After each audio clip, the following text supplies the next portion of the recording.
Jeff Platt here for PokerNews.com says the PokerStars Caribbean Adventure is winding down. Good to see what other poker content we have on the agenda for 2019. Sam Simmons, president of Poker Central, joins us. Sam, we'll get into all the content that you have lined up in a little bit. But first, how has your time been in the Bahamas? It's been fun. You know, we're on the back end of the trip now. It's all wrapping up today and tomorrow. It's been a great time. Obviously, the events out here are great. This is my, I think, 5th year now coming to this event. Always look forward to it on the poker calendar. Great way to kick off the year. How impressed were you with the PokerStars Players Championship and the turnout for that 25K? It was spectacular. I mean, I was thinking about this over the past couple of weeks. One of our specialties, as many people know, is these high stakes events held at the PokerGO studio between Poker Masters, US Poker Open, and Super High Roller Bowl.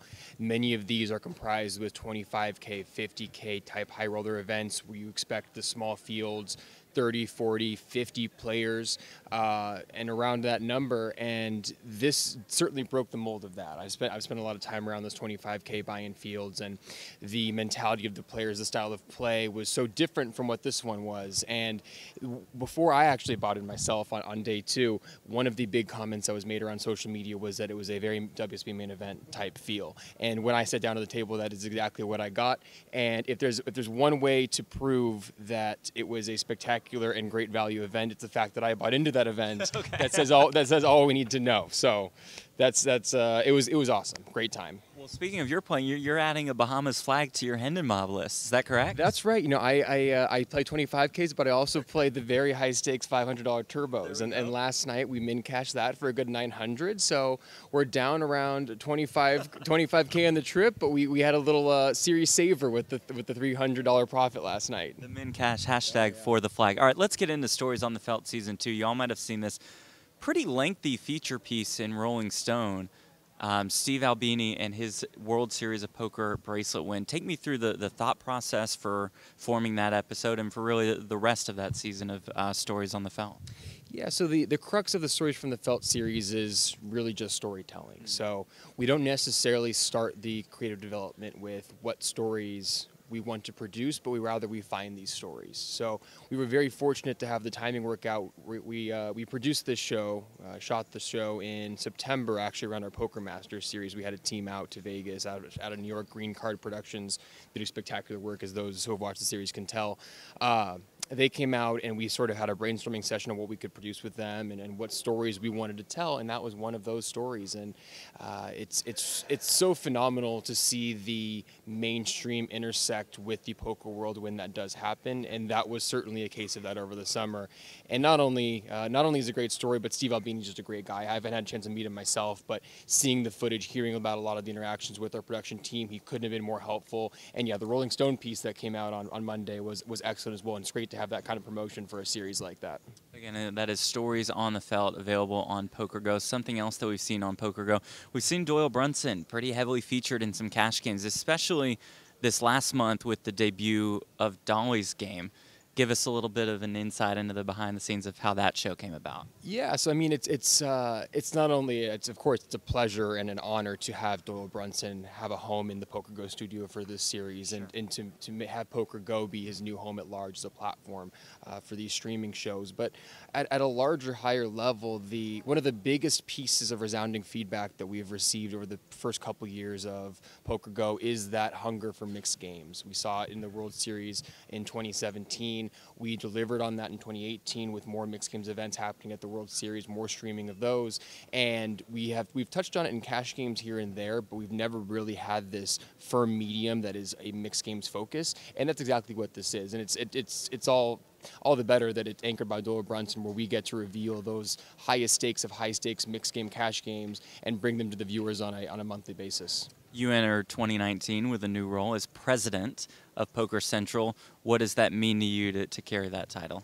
Well, it's great, and it goes back to talking about this series in and of itself. You know, I'm a fan before I am an employee in the industry, I suppose. So it's a dream come true for me, where I get to go to work every day, do what I love, and work in a place like this where I'm surrounded by great people, and the people I work with are always spectacular. We have a great team at Poker Central. It's been amazing, and you know, I've been in a very I've been with the company for a couple years now, since its creation as a 24/7 TV network, pivoting to the digital model, now being a subscription streaming service, excuse me, obviously with PokerGO. So it's a culmination of a lot of hard work, really, and it comes at a great time as we usher in 2019, and we have a lot of good stuff we're looking forward to throughout this year that I'm looking forward to spearheading. You also had a big event right off the bat under your role as president, Super High Roller Bowl 5, which was moved to December. So your thoughts on that specific tournament and how the move to December will help that tournament in the future? Yeah, well, it was done for a couple of reasons. Namely, we wanted to give some breathing room on our programming calendar to the World Series of Poker specifically. Historically, from 2015, if my memory serves me correct, I can't believe it's been that long. When the first event was held, we started having it in, actually no, I take that back. The first one was in July, and we moved it in 2016 to right before the series in late May, and it's been that way since 2016.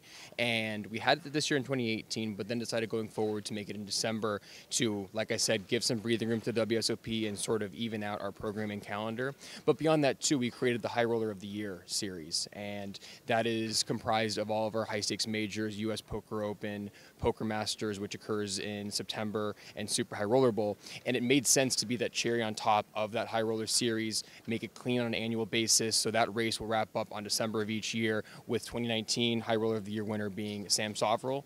Going forward, that will be the culmination of that points race, and it makes sense to wrap it up in December. You mentioned the World Series of Poker. How do you go about finding the balance between putting events on PokerGo versus putting events on Twitch?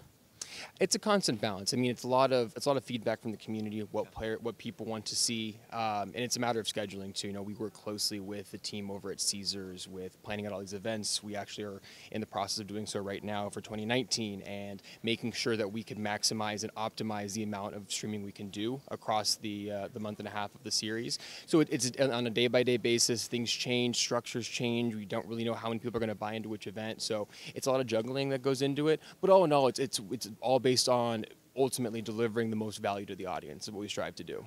Carrying the main event live is something you all have done for the last couple of years. What kind of an endeavor is that, and how pleased are you with it overall over these last couple of years? I mean, it's certainly an endeavor. I don't have the numbers specifically in my head, but I can say confidently that we have put the most live hours on ESPN across the main event, and last year the big one for One Drop as well, than have ever been on ESPN. Wow. So we're very proud of that, and it's been a great initiative for us. Obviously, like I said, it's great working with the team at Caesars. They have been very helpful to us in helping us maximize that time that we get to spend live on ESPN. And we always talk about growth of the game, exposure to a more mainstream casual audience. That is the best way to do it, is primetime live hours of compelling poker coverage of the biggest event, the best event in the calendar year, all on ESPN. It's great. This tournament, of course, included, but finally, how would you sum up what your overall outlook is for this 2019 year for Poker Central, for PokerGo? I can't reveal too much, but we have some great stuff in the works. Obviously, we had the opening of the PokerGo studio in May. Many people have seen our numerous events there, Poker After Dark, now Dolly's Game, as you mentioned, of course, Poker Masters, Super High Roller Bowl. We have additional live events planned in some non-poker formats in the works as well.